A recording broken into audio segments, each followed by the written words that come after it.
এই জনসন মোড়ে, বৈকালী জনসন মোড়ে একটি জুতার দোকানে এই ভাইয়ের হাতের কাজ এত নিখুঁত, তা আপনারা না দেখলেই বুঝতে পারবেন না।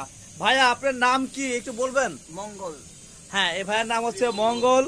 আর এই দেখুন তার হাতের যে সকল দোকানে জুতা রয়েছে, এই জুতা কিন্তু নিখুঁতভাবে সে কিন্তু কাজ করতে পারেন। এবং এই এলাকার মধ্যে খুবই নামি দামি ব্র্যান্ডের কিন্তু জুতাগুলো কিন্তু ইনি নিজ হাতে তৈরি করে তারপর পাইকারি রেটে বিভিন্ন বড় বড় শোরুমে কিন্তু দিয়ে থাকেন। দেখুন, আমি দেখিয়ে দিচ্ছি তাদের কি সুন্দরভাবে এখানে কাজ করে থাকেন।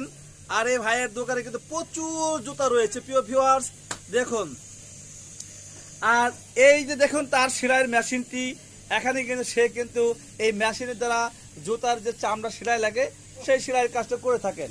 এবং এই সেলাই করার পর যে লাস্টে যে ফিনিশিং দিয়ে থাকেন এই ভাই সেই ফিনিশিং দিয়ে থাকেন। দেখুন এই ভাই কিন্তু ফিনিশিংয়ের কাজ কিন্তু ঠিক মতো দিয়ে নিচ্ছেন।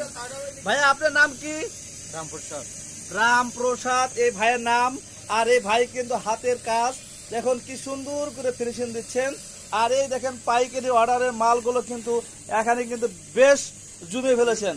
এনারা রাত 10টা 11টা পর্যন্ত কিন্তু এখানে এই অর্ডারের মাল আপনারা রিপেয়ার করে থাকেন। এবং এই ভাইয়ের কিন্তু বিভিন্ন জিনিস কিন্তু এখানে দেখুন, এখানে কিন্তু যে রং বা স্প্রে মেশিনটাও রয়েছে। এখানে দেখুন কত ধরনের মাল ম্যাটেরিয়ালস রয়েছে জুতা তৈরির যে কাজে।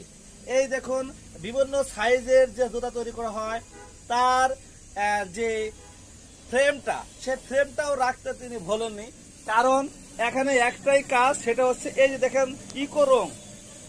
সে কিন্তু বিভিন্ন ধরনের আমার কালারিং যে জুতা দেখুন, এখানে কিন্তু 2টি 3টি কালার রয়েছে, চকলেট কালার রয়েছে, মেজেন্টা কালার রয়েছে, ব্ল্যাক কালার রয়েছে। আর লেডিস জুতাও এখানে তৈরি করা হয় দেখুন। তো ভাইয়া, আপনি কতদিন যাবত এই এই দোকানটি আপনার পরিচালনা করছেন? 10-12 বছর। 10-12 বছর আপনার হাতের কাজ। এখন এই ভাইয়ের হাতে কিন্তু একটি কাজ রয়েছে জুতার ফ্ল্যাট বারের জন্য। আর এখানে আঠা লাগিয়ে তারপর এই ফ্ল্যাটটা কিন্তু শুকাতে দেয়। যেমন এই যে নতুন একটি ফ্ল্যাট কিন্তু লাগাচ্ছে, দেখুন সুন্দর করে তার হাতের কাজ। আমরা দেখুন কি সুন্দর ভাবে আঠা লাগাচ্ছেন ভাইটি। তারপর সেই আঠা লাগানোর পর কিছুক্ষণ শুকাতে দেওয়া হয়। তারপর যে উপরের যে পাটটি রয়েছে সেই পাটটি লাগিয়ে তারপর ইচ্ছা মতো হাতুড়ি দিয়ে পিঠে সেটা কিন্তু লাগিয়ে ফেলে। আমার কাছে কিন্তু এই ভাইয়ের হাতের কাজগুলো এত ভালো লেগেছে প্রিয় ভিউয়ার্স।